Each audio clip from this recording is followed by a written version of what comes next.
Hello అండి. మా వారేమో మీషో నుంచి అయితే మా బాబు కోసం అయితే స్టడీ టేబుల్ అయితే ఆర్డర్ పెట్టాడండి.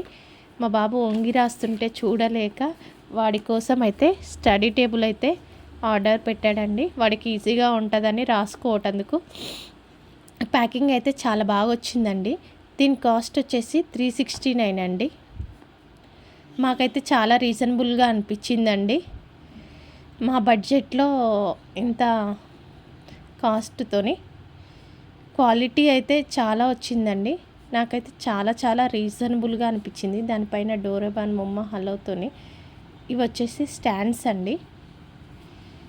సో అలా ఓపెన్ చేసేసి పెట్టుకోవటమే. నాకైతే చాలా బాగా నచ్చిందండి. మా బాబు అయితే డోరేమాన్ అంటున్నాడండి. వాడికి కూడా చాలా బాగా నచ్చిందండి. ముందల పెన్సిల్ వేసుకోవటందుకు, వాటర్ బాటిల్ పెట్టుకోవటందుకు అన్నీ ఉన్నాయండి. పక్కకి వచ్చేసి ఏమైనా పెన్సిల్స్ అయినా కలర్స్ అయినా పెట్టుకోవటందుకండి. అట్లా ఓపెనింగ్ కూడా ఇచ్చాడు. క్వాలిటీ అయితే నాకు భలే నచ్చిందండి. మా బాబు అయితే హోంవర్క్ రాయటం స్టార్ట్ చేశాడండి. ఆ టేబుల్ యూజ్ చేయటం మొదలుపెట్టాడు. కింద డిస్క్రిప్షన్లో లింక్ ఇస్తానండి. మీరు కూడా కావాలంటే తీసుకోండి. Like, share. Please subscribe our channel.